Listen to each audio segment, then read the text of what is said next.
Hello, and welcome to another edition of Coffee with Comrades, a podcast discussing current events, theory, and action through a radical lens. What's happening, y'all? We are back with your weekly edition of Coffee with Comrades.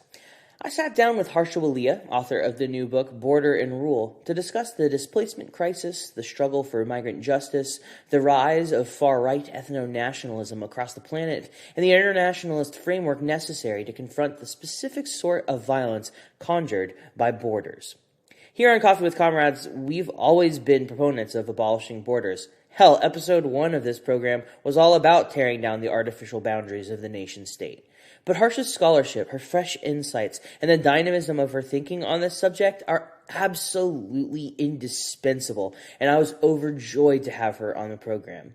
I genuinely hope you'll enjoy this conversation as much as I did.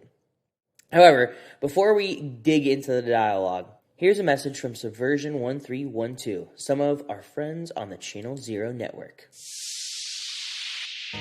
Anarchism, a social philosophy which aims at the emancipation, economic, social, political, and spiritual of the human race. Anarchism is not bombs, disorder, or chaos. It is not robbery or murder. It is not a war of each against all. Anarchism is the very opposite of all that. Find out for yourself. Tune into Subversion 1312. Podcasts and related content available at subversion1312.org and channelzeronetwork.com. Conclusion?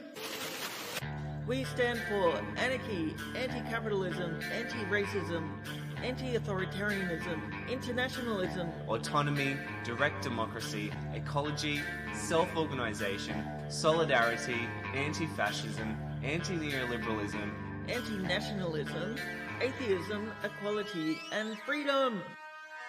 As always, Coffee with Comrades is proud to be part of the CZN and the Rev Left Radio Federation. If this is your first time listening to Coffee with Comrades, thanks for being here. Longtime listeners of the show know this podcast is run by workers for workers. If you dig the conversations that we have on this show, I'd encourage you to consider subscribing to support the podcast by going to www.patreon.com/Coffee with Comrades.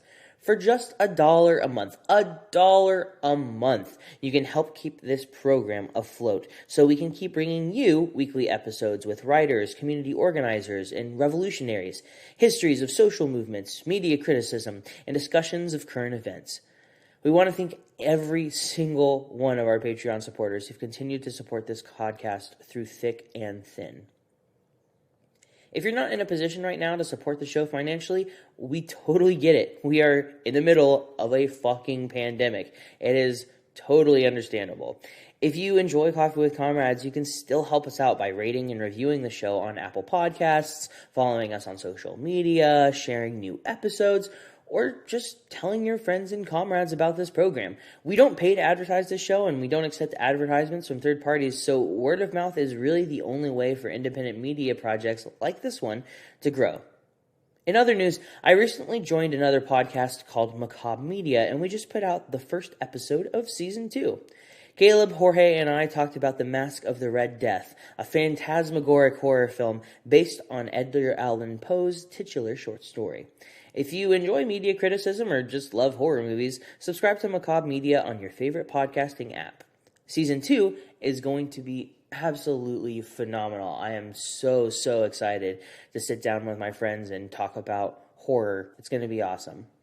I'm pretty sure that's it for now. Kick back and relax and enjoy episode 123 of Coffee with Comrades, No Human Being is Illegal, featuring Harsha Walia.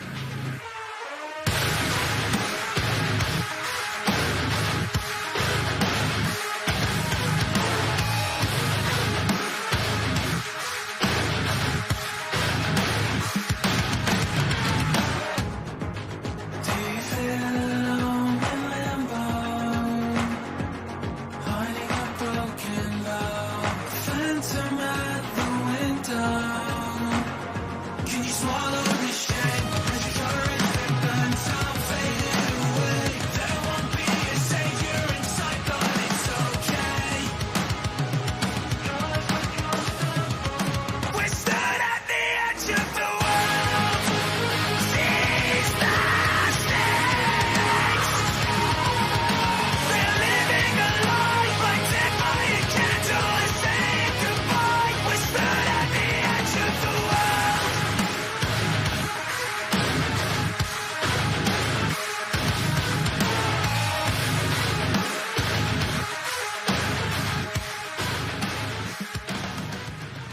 I am very excited to have Harsha Walia on the program today to talk about her new book, Border and Rule: Global Migration, Capitalism, and the Rise of Racist Nationalism. Welcome on the program, Harsha. Thank you so much for having me. Yeah, for sure. I imagine it's been a whirlwind for you with this book, going through different interviews and podcasts and all of that. How are you dealing with all of that? I can only imagine it's got to be like difficult bouncing back, especially in like the pandemic era when you would probably like be touring or something and like, you know, promoting this in bookstores rather than having these weird like parasocial interactions with people on podcasts or for interviews. How are you dealing with it?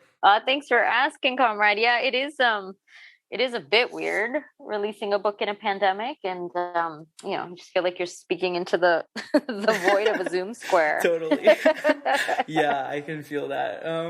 Well, before we dig into the book and its themes, I did want to like ask you. It's something I love asking pretty much all the guests that come on this show, like how they first got into revolutionary politics, because as I'm sure you're no doubt aware, we're kind of experiencing more or less a moment, I guess, like at least in like the continental so-called United States, of like people becoming activated and becoming, you know, interested in revolutionary politics. And it's really interesting to me hearing people's stories about how they get engaged in community organizing. And as I understand it, your scholarship on borders and imperialism emerged directly out of your activation as a community organizer. And so I was just wondering if you could tell me a little bit about that journey. Sure. And I appreciate you love asking that question. And I hate answering that question. Oh my God. It's so hard. It's such a hard question to answer. Yeah, it's so hard, right? It's like, where do you begin? Like, there's so much to say. And in fairness, I also enjoy asking it in conversation. So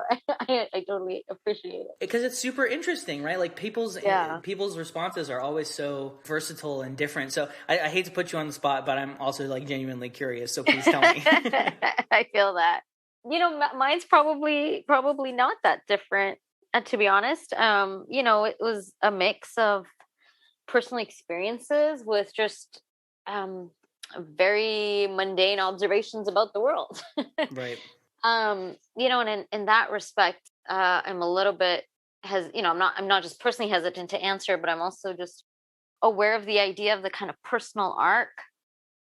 And I do think that most of us have fairly similar trajectories. We're all obviously differently located in the world with different social positions, and we're in different corners of the world, which very much matters in terms of how we experience life. But we all have a mix of personal experiences. For me, it was the history of my family, the history of the lands that I come from, my grandfather's involvement in the independence struggle, dealing with migration and borders myself.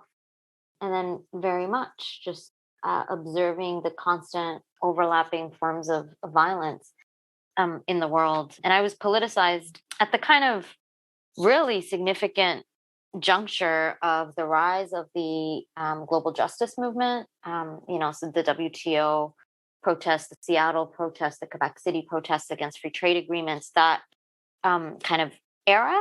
And the internationalist politics it kind of attempted to espouse, though often very, narrowly focused on being anti-corporate, but not always anti-capitalist or anti-imperialist. And then very quickly after, that shifted and dovetailed into the consequences of the war on terror and the post-9/11 and continuous post-9/11 moment. It's not ended. But, that was the time in which I got politicized, which was a time that really strongly critiqued capitalism in terms of free trade agreements and the impacts on the global south in particular, but really oppressed communities around the world. And then, of course, the consequences of imperialism with the war on terror and the occupation of Iraq, of Afghanistan, the ongoing occupation of Palestine. So those were the kind of political moments in which I got politicized. And then, just the daily reality of witnessing people be deported, people being detained, witnessing police violence, and just the inequities of the world, right? Like the very obvious, it's impossible to walk through a city. I've primarily lived in cities in my adult life, and to not realize Right. how poverty, for example, is like, that's a policy choice, right? And it's a consequence of forces. It has nothing to do with the individual. That is a systemic issue. So, in that way, it's mundane because I see what other people see too. I know that Border and Rule isn't your first book on borders, and I'm curious, like, what was it? You spoke a little bit there, Comrade, about kind of your engagement with borders and your own personal experience.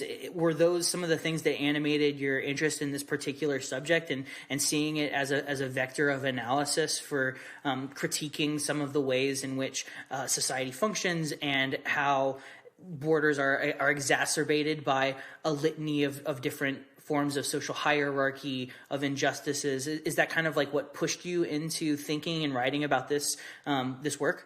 Yeah, it was. I mean, I've largely spent a lot of time as a migrant justice organizer. And so I'm certainly aware that, when you're an organizer on a particular issue, for lack of a better word, it starts to become the center of your world. Right. And you're like, it connects to everything. If only people saw the ways it was connected to everything. It's like that meme where there's like the ones and zeros like going back and forth.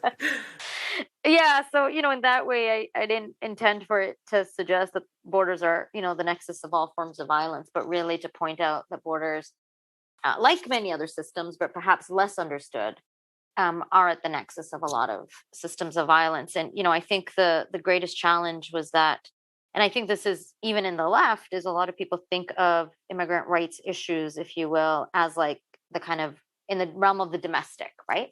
Right. Like we see foreign policy as, war and drone strikes and military occupation, but we see immigration as like, contained within the borders of the nation state. When in fact, it's like the consequence of foreign policy and completely related to foreign policy. And, the ways in which global capital and global imperial kind of dynamics of power affect our relationship with the world. And so, for me, it was very much my first work in terms of undoing border imperialism. It was very much to theorize borders within the context of global imperialism and to move it from the kind of realm of the domestic. And most importantly, to highlight how that work is being done on the ground by migrant justice organizers, even if immigrant rights movements are not always understood that way. And so the first work was deeply based in movement-based theorizing, and also theorizing beyond borders itself, right? So my first work also took up questions of strategies and tactics and, coalition building and things that are applicable to social movements, I hope, across the board in some way. And just the challenges of organizing, right? Like we can understand how messed up the world is, but trying to figure out how to come together to do that work is a whole nother battle. Yeah. It's very easy to point fingers, Yeah. It's very easy to just like you said, kind of walk through the world with your eyes open. It's quite another thing to try to offer solutions. Yeah, and absolutely. And, the work of being in organizations or collectives and, it requires a level of attention and care that is not the same as offering critique as a single person, right? There's added dynamics. So that was my first work really was focused on social movement, organizing, and my new book, Border and Rule, is to think through border formations more through a theoretical exercise. Right.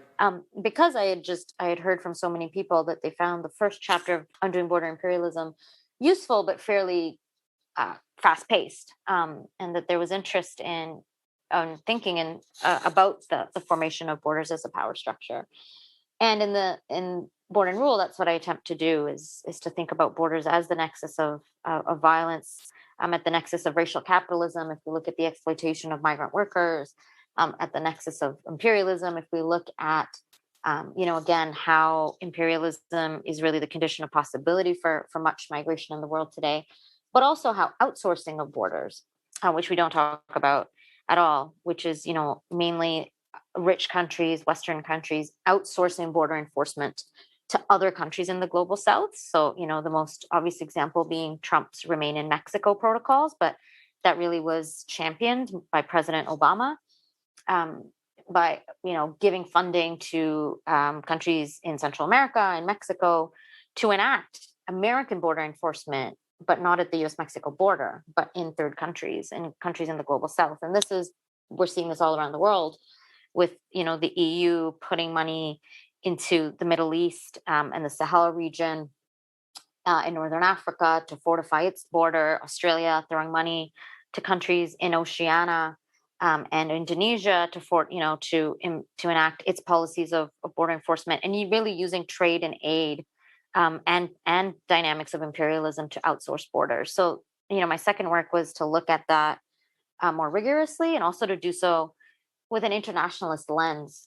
Because, I think one thing that certainly happens for folks in the US is there's a sense that violence is perfected in the United States, right? And there's no denying that, of course, the US is, the most immense purveyor of violence in the world.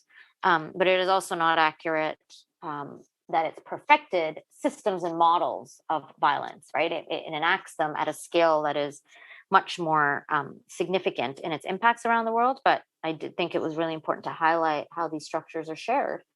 And in fact, if we trace them to British colonial rule, then in fact, we see the logic of them being shared is to be expected, right? Because British Empire transported these models across, say Canada or Australia or Europe and the US. So I really also wanted to have an internationalist, transnational lens to understanding border control, so that we also don't fall into the kind of really reductionist idea that, the US has the worst immigration system in the world. Totally.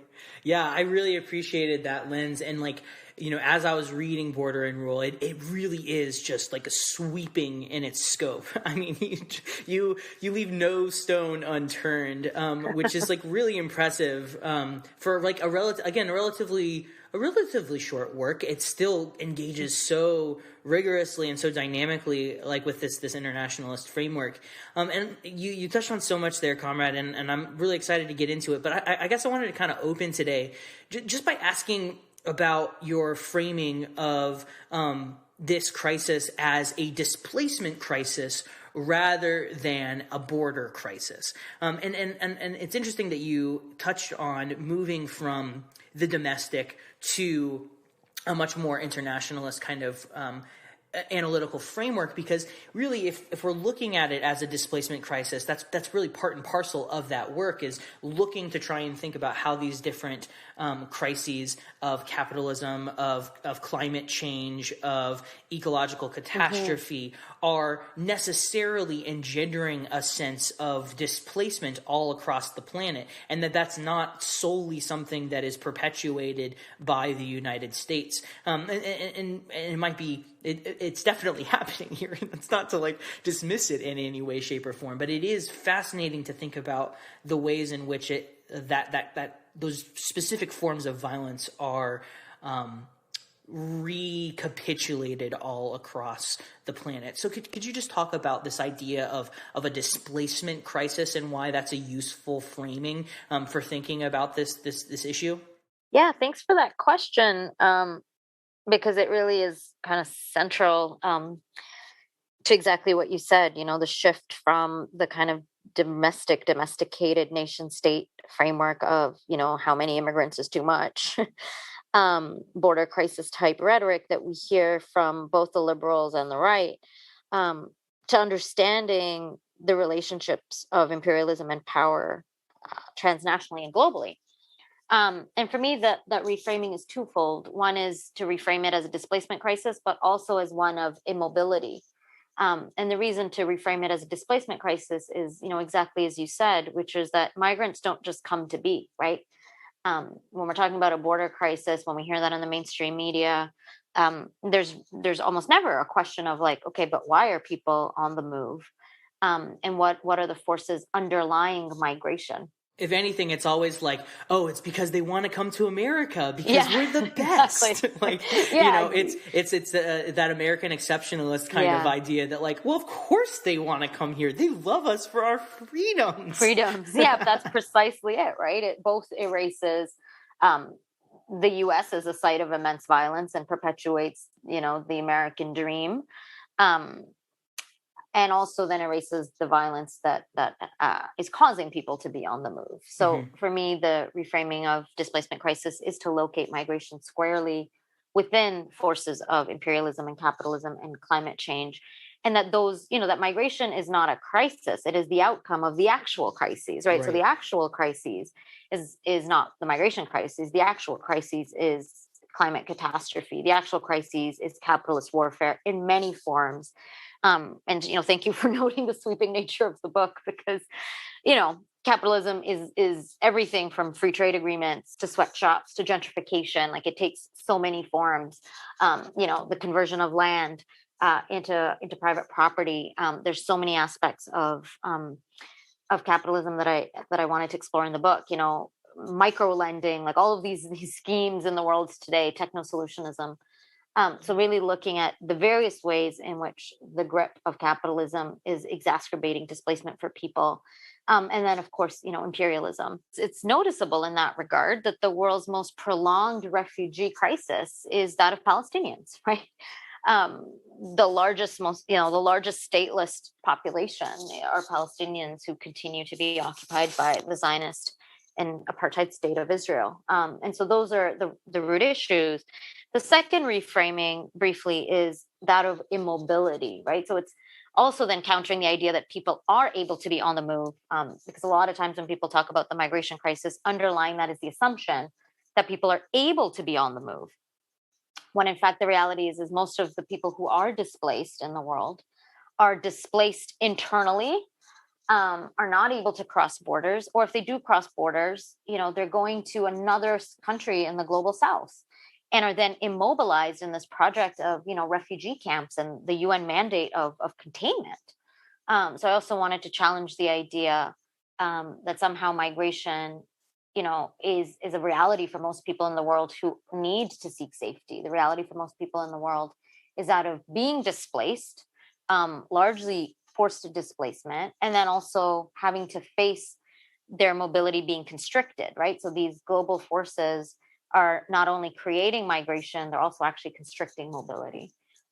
So that's, that was the reframing in Border and Rule. Yeah, and I think that reframing is so fresh, at least for me, because it's interesting to think about how it's not just a issue of people moving from one place to another. It's really trying to do, as Angela Davis says, to get to the root of the issue, right? Like, what is it that's actually exacerbating so much mobility in the world's populations today? Well, it's all of these different crises that are boiling over. And I think that framing allows us to decenter some of the some of the American exceptionalist rhetoric of we're a nation of immigrants built by immigrants. No, it's a nation of invaders built on stolen land, right? And so it's really interesting that your book is doing some of that similar work of trying to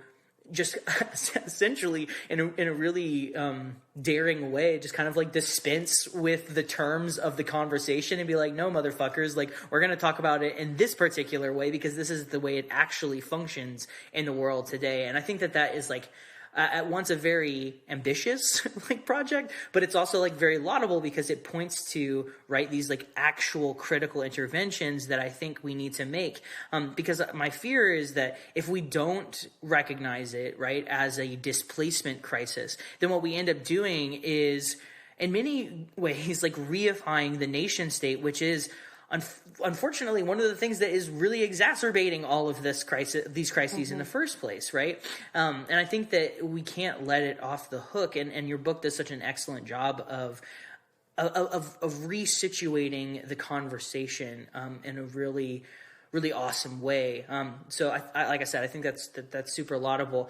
I wanted to touch on something that you noted which is that kind of that overlap between the sort of consensus that's built around thinking about issues of immigration. Because again, as much as the U.S. wants to offer, right, these auspices of being once again a nation of immigrants for immigrants, both liberal centrists and the reactionary right have also used language like illegals or immigrant invasions to convey these same anxieties about so-called illicit border crossings. And in your book, you really illustrate how many of the programs that were pioneered by Bill Clinton and perfected under Barack Obama were picked up by Trump in order to be even more weaponized. And while the rhetoric was perhaps more heinous coming from certain segments of the reactionary right, the material reality was more or less exactly the same, because people rightly bemoaned the sensational racist nationalism of Trump. But as we've seen under Biden, we've continued to see not just the detention of migrants, but even new detention centers are being opened to cage even more children. I guess I'm just kind of interested in your scholarship, wondering whether or not you see this liberal facade of diversity or multiculturalism degenerating, or if it still has purchase with the sort of centrist liberals to this day. I'd say that liberal centrists absolutely use the framework of diversity and multiculturalism. I mean, we're in the midst of an explosion in the EDI industry, for example. And, I'm in Canada, where Justin Trudeau, a liberal centrist, his entire PR frame around immigration has been, quote unquote, refugees welcome, despite, similar to in the United States, Biden or Barack Obama or Bill Clinton doing the opposite. So I think there absolutely is purchase, because I think the idea of liberal diversity and liberal multiculturalism is the response to overt white supremacy and overt racism of the right? That is their response, is to say, oh, but we're a nation of immigrants, which is, of course, blatantly untrue and sanitizes violence when it comes to enslavement and settler colonialism and imperialism. So I do think there's a continuing purchase for centrists and liberals in the idea of liberal anti-racism, liberal diversity, liberal multiculturalism.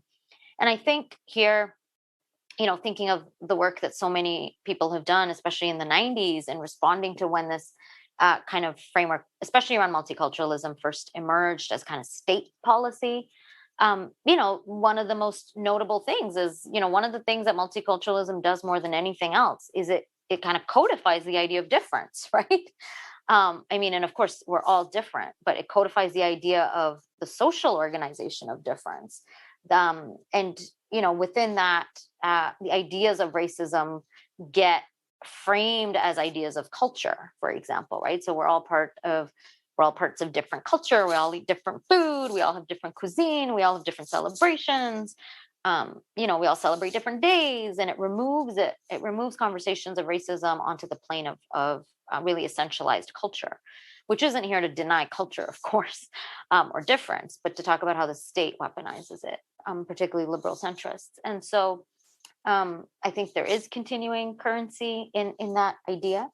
And then we see that absolutely, as you mentioned, in, state policies, right? So in the US, the Democrats really perfected the idea of not necessarily saying, oh, we hate all immigrants or we hate all illegals the way Trump might, but instead, honing in on, oh, we want productive immigrants. We want good immigrants, and really weaponizing the idea of good versus bad, which really mirrors the explosion of the prison industrial complex, right? At the same time. So at the same time in the 1990s that Clinton was enacting, as people likely know, a slew of policies around the crime bills and a slew of policies rolling back welfare, was also the time where there was a number of immigration changes that were made. And so those processes happened at the exact same time where, austerity justified the rollback of the welfare state, where, the politics of quote unquote law and order justified the explosion of the prison industrial complex, and the idea of, good immigrants versus bad immigrants really justified the explosion of detention and deportation. And all of that is, of course, underwritten by a racial logic, right? Especially anti-Black, anti-Indigenous. And so, this continued under Obama, who made explicit statements about, felons, not families, etc. And so that is the foundation that Trump inherited. He didn't build the border overnight. He didn't, build the entire immigration infrastructure overnight. He inherited and escalated that infrastructure. And so immigration enforcement absolutely is bipartisan practice around the world when it comes to liberal centrists and the overt right. And, here Greece is instructive as well. The Greece's Socialist Party, Syriza, who, have tanked now because of their continuous kind of centrist compromises. Right. They campaigned on a pro-migrant, a pseudo pro-migrant platform. And then, did a total turn and said they were proud of Greece's detention centers. So we've continued to see liberal centrists or, leftist turn liberal centrists, and of course the right, engaging in really horrific forms of state violence against migrants and refugees. And in the current moment, where there's generally a rise in racist nationalism, migrants and refugees are one of the many scapegoats in the idea of who's the other, right? Mm. And so absolutely, I think there is still currency in countering the rise of the racist right by saying, well, we condemn racism. Look, we're multicultural. Right, yeah. It definitely offers a sort of ideological salve for kind of like a bait and switch almost, where it's a useful facade for obfuscating the actual material reality of how liberals have continued to engage with the displacement crisis. You mentioned when I asked you about how you first got activated and engaged in revolutionary organizing, kind of being interested and activated by the globalization, or rather the anti-globalization movement. And I know in the 90s and up through today, there has been a noteworthy proliferation of so-called free trade agreements. And I was wondering if you could explain how these free trade agreements, like NAFTA or the TPP, are really extensions of border imperialism and can be weaponized to halt the flow of labor, while also enact violence against any who would try to violate those edicts, but also allows capital to remain unimpeded as it crosses across borders. Yeah, and I think, one of the things, of course, is that that's often seen as like a contradiction, right? And sometimes, particularly the kind of Keynesian left takes the approach of, oh, look, capital's moving freely across borders, particularly in this, this time period in this era of neoliberal capitalism and late capitalism. But people aren't able to move freely. And, they kind of perceive that as a contradiction. But really what I hope to highlight in Border and Rule is that is not a contradiction. That is a necessary correlation, because in order for capital to move freely, whether across borders or not, it requires the segmentation of labor. Right? Like capitalism can only function by exploiting labor. And in order to exploit labor, it needs to create different segmentations of labor across the world. Labor in the so-called third world is not cheap. It's been deliberately cheapened, right? That is the process that we typically ascribe to imperialism. But I think what we miss is that the border is a key tool here. In segmenting labor, right? Like the labor of the so-called third world only exists in relationship to the labor of the first world, not only because of the ongoing histories of imperialism, but also because the border acts as a spatial fix for capital accumulation. And so that is necessary.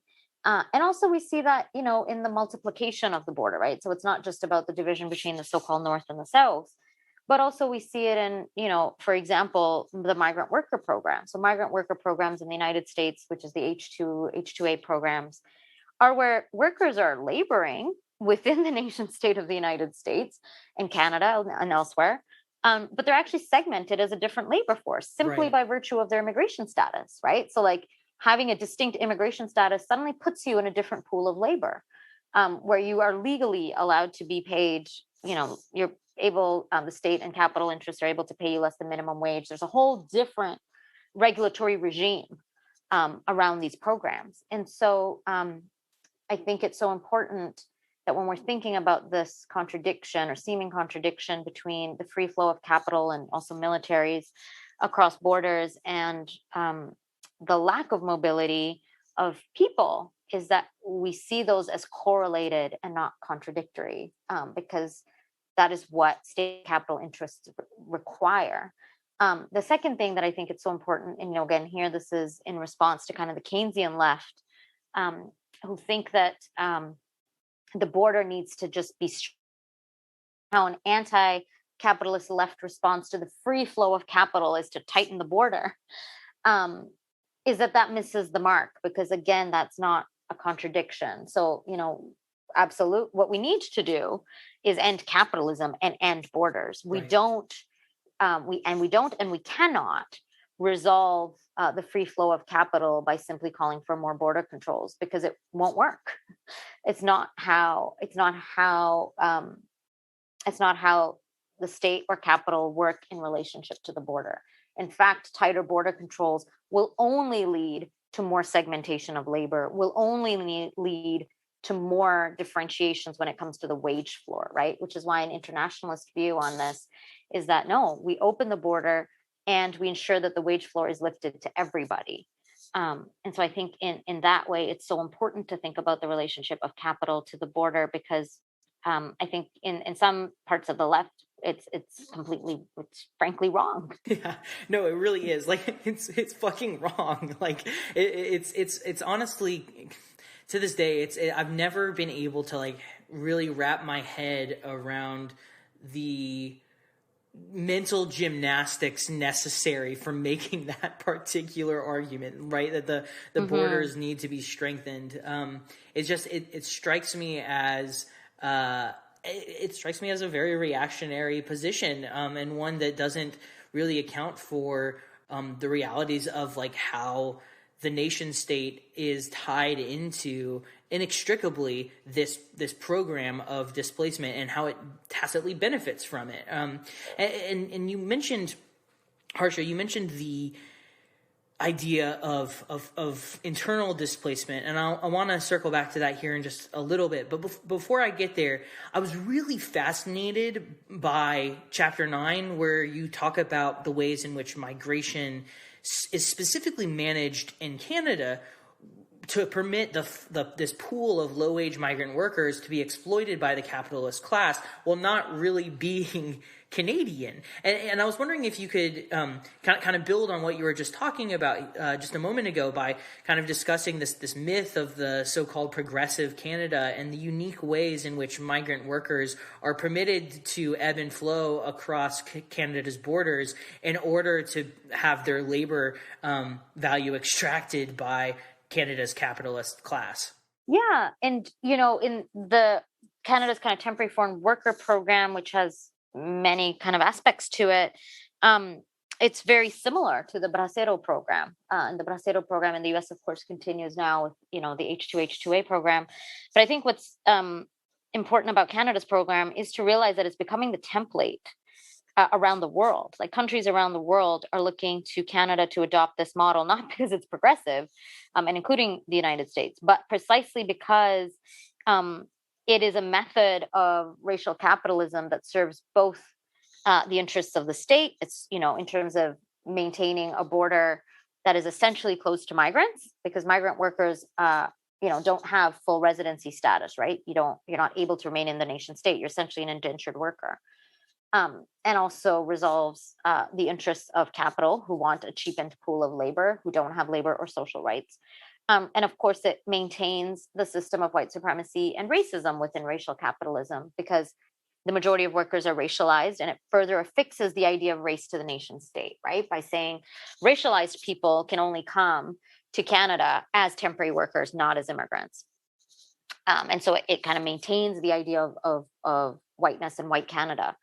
But yeah, I mean, this program is becoming a global template because it's a system of indentureship. And people, workers come, they are tied to an employer, as all migrant worker programs are. By migrant worker programs here, I'm talking about state programs of labor, of migrant labor. I argue that they're carceral regimes, and outline many reasons why I think that, including the actual confiscation of documents and many times being confined in labor camps, and not allow complete restrictions on their mobility, which is why I think it's important not to think about migrant worker programs as a form of migration. And that goes back to my earlier argument around immobility, where people on the move are, we have to look at the conditions of their movement, and whether it's actually free. And this program is perfect when it comes to the current era of racial capitalism, because it continues to extract labor. It actually works to cheapen labor, and it affixes race to the nation state, and it differentiates workers based on race, right? And so, as we know, particularly from the Black Marxist tradition, that race and capital are not, or rather that race is not secondary to capitalism, right? That it's not simply an outcome or outgrowth of capitalism, but that capitalism requires racism. And the migrant worker program is one key example of the ways in which racial capitalism today on a global level is being perfected. I imagine one of the other ways that it heightens these racialized capitalist anxieties is that it creates not only does it create the secondary labor pool for the capitalist class to continue to extract value from, who are cheaper, who are rendered immobile in so many ways, but it also is a useful tool to sort of heighten the anxieties of white supremacy in order to weaponize and demonize the migrant worker who is coming into Canada momentarily to steal your job and to take your rightful like salary or whatever it might be.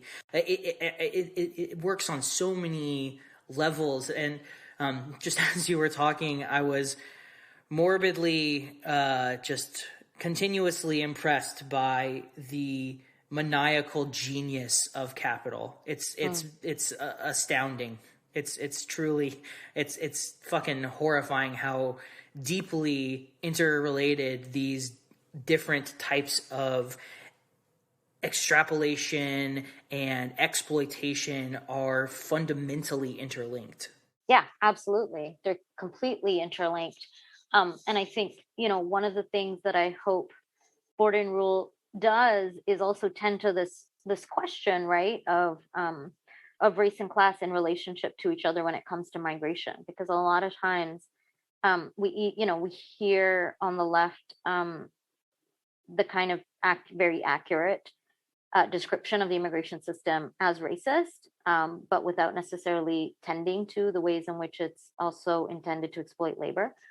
And conversely, oftentimes we hear an emphasis on the immigration system described as exploitative and extractive of migrant labor without tending to race. And so I hope that, in contributing to the very long arc of conversation around racial capitalism, and of course, the work of so many scholars and organizers, folks like Robin Kelly, for example, Angela Davis, Robin Maynard, so many Black and racialized and Indigenous feminists in particular, that this contributes, by thinking about the immigration system, we can add to the ways in which we understand racial capitalism, and we understand the connection between race and class as inextricable, and particularly its relationship to the border.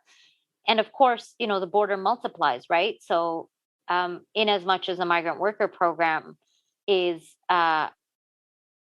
perfected under racial capitalism as a kind of insourced program of labor, it's essentially the flip side of outsourced labor in the global South, right? So, a sweatshop in the global South is the flip side of a migrant labor camp in the global north. They're serving the same function for imperialism and capitalism and racial capitalism in the world, which is to create subjugated pools of racialized and gendered labor that are segmented from each other through a range of differentiations, and where the border plays a key role.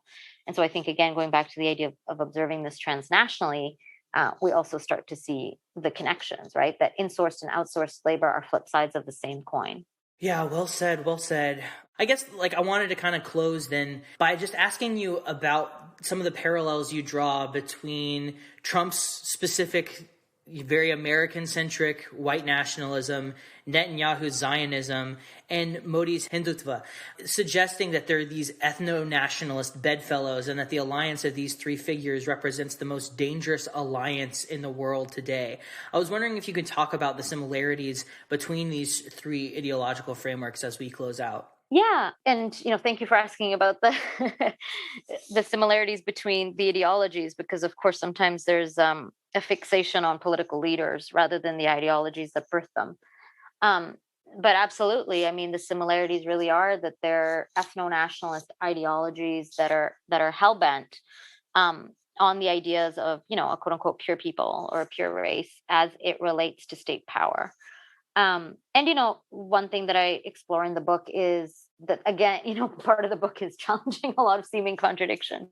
But that the kind of convergence between these ideologies may seem contradictory because, of course, white nationalism is white supremacist. And so it may seem illogical that white supremacists have, an affinity for Hindutva, which is, it's a political ideology, but is centered in India, of course, or that there's an affinity between white nationalism and Zionism, given that white nationalists are so anti-Semitic.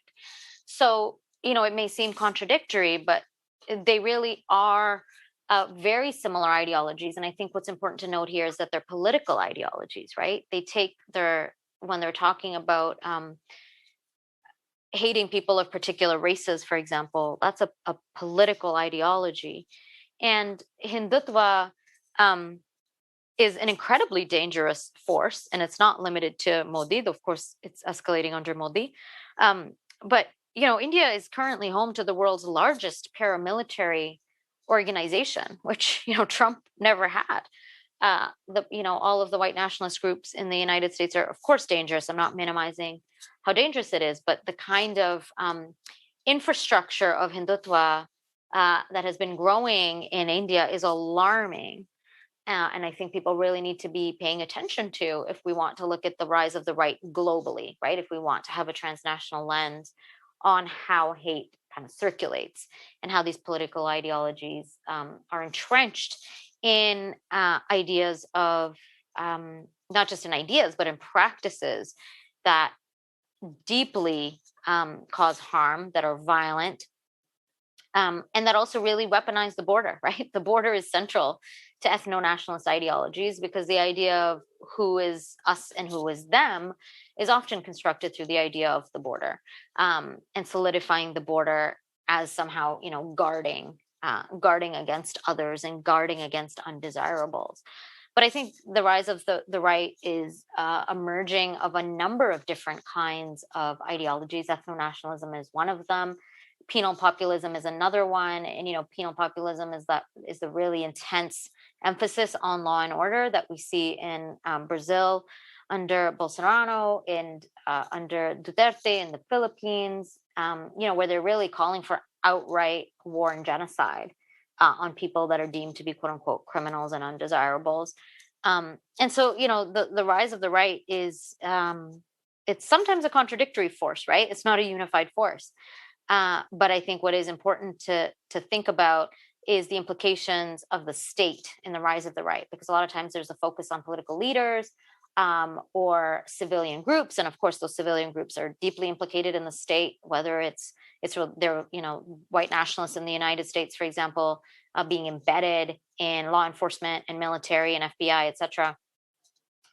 And also to think about the ways in which state policies are the breeding ground for the rise of the right, which is why we have to think really carefully about responses like, let's just call white nationalists a terror organization, right? Because can we actually use, I would argue, no, we can't actually use the infrastructure of the state, and particularly the deeply racist infrastructure of the state, in order to fight back against the rise of the right. And so the relationship between the right as right-wing vigilantes and the relationship to the state as a racist structure, I think, is really important, because it also then informs the kinds of solutions that we want to think about. And how do we actually tackle it? Are we going to tackle it through the state? And I would argue we don't.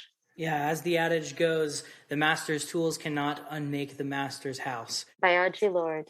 Yes, exactly. Harsha, thank you so much for taking the time to join me. I genuinely appreciate your time. Before we part ways, where can listeners go to pick up a copy of Border and Rule? Wherever books are sold, your indie bookstore hopefully carries it. If they don't, ask them to carry it. You can also order online through Haymarket Books if you're in the United States. In Canada, the publisher is Fernwood, and they have it available as well. Beautiful. Thank you so much, Comrades. Solidarity. Hang in there with all these interminable Zoom meetings. Thank you so much to you too. Thank you so much for having me. And that about does it for this week's episode of Coffee with Comrades. This is an entirely DIY show run by workers for workers. If you like what you hear, you can follow us on Twitter at CoffeeWComrades and Instagram at CoffeeWithComrades. Check out our website, www.coffeewithcomrades.com, and sign up to support our work with a monthly contribution by going to www.patreon.com/coffeewithcomrades. You can find Coffee with Comrades on Apple Podcasts, Spotify, Google Play, or wherever you go to get your anti-capitalist propaganda. Be sure to subscribe so you never miss an episode. While you're there, smashing that subscribe button, be sure to rate and review the show as well to help us increase our reach. If you have feedback, criticism, or you'd just like to get in touch with us, shoot us an email at coffeewithcomrades@gmail.com. Until next time, stay wild out there, comrades. There was a house in a field on the side of a cliff, and the waves crashing below were just said to be a myth. So they ignored the warnings from the ships in the docks. Now the house on the cliff is the wreckage on the rocks. There was a house in a field on the side of a cliff, and the waves crashing below were just said to be a myth. So they ignored the warnings from the ships in the docks. Now the house on the cliff is the wreckage on the rocks. Nothing can fix the building's flawed foundation. The scaffolding and stilts were the laws and legislation. This house was doomed, but they didn't care. They'd invested in the system that was beyond repair. When I was little, I dressed up as an astronaut and explored outer space. I dressed up as a superhero and ran about the place. I dressed up as a fireman and rescued those in need. I dressed up as a doctor and cured every disease. It was crystal clear to me back then that the only problems that I could face would be the same problems that affect us all. But of course this sense of common existence was sucked out of me in an instant. As though from birth I could walk, but I was forced to crawl. So this is such an exciting time to be alive. Our generation's gotta fight to survive. It's in your hands now. The future, our future, our future. Your future.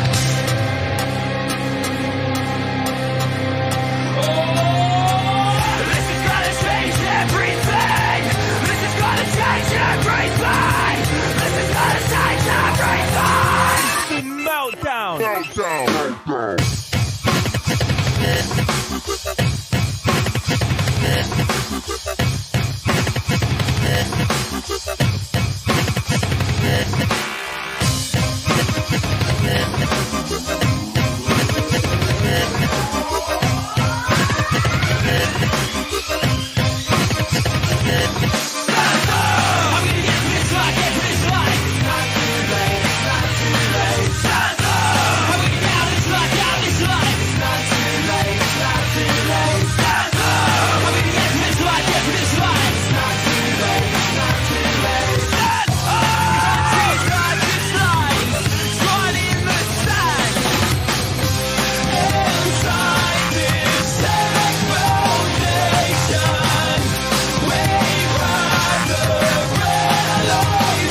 down. Bow down. Bow